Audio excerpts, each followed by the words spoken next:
COVID-19 had clear effects on our everyday lives. Soon after COVID hit us, our school system was closed for what was expected to be only a few weeks. Little did we know, that was going to be the last day of 8th grade.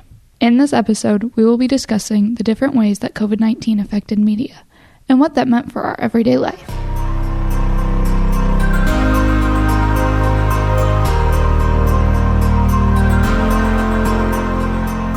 You're listening to WJHS 91.5 The Eagle.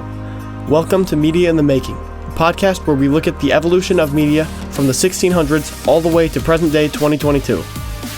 In this podcast series, we ask, how have different forms of media evolved and changed culture?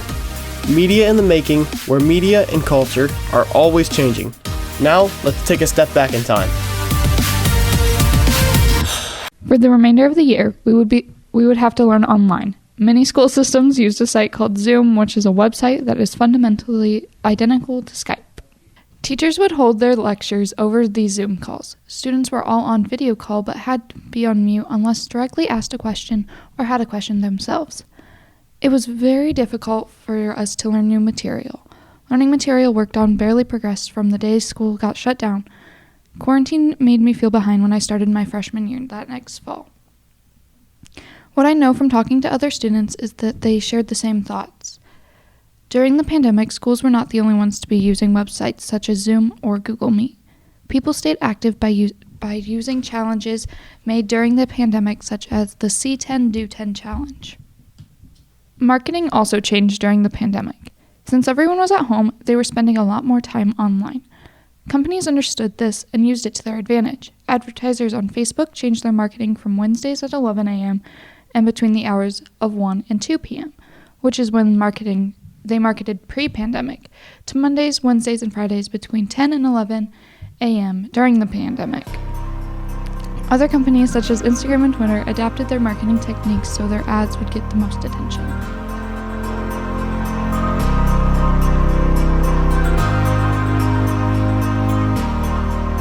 I watched a lot of television and played video games often. I was already acclimated to online social interaction and talked to friends online using an app called Discord. Quarantine gave me more time to talk to friends online because people were generally supposed to stay inside in order to prevent the spread of COVID.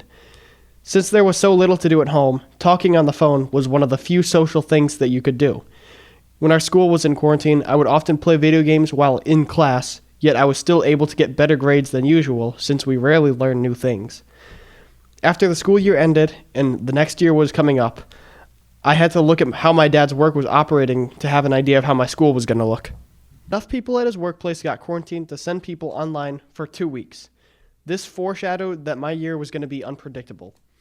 This was the case for all companies and businesses across the country, and when at home, people spent more time using media. There was roughly a 60% increase in Netflix watch time, and their subscriptions almost doubled. Social media engagement went up by 61% just in the first wave. Users also spent around 90% more time using apps to create and edit. Social media was one of the only ways to access the outside world, and it was contaminated by the spread of misinformation. It was so prevalent that many social media sites, including Instagram, Facebook, and Twitter, began flagging or removing posts that were not based on fact. The public was not able to escape the misinformation. The only way for everyone at home to see the outside world was to look through this intricate web of misinformation.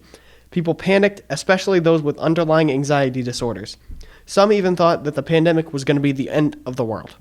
People began buying out all of the store supplies, clearing shelves day after day. This became known as pandemic shopping.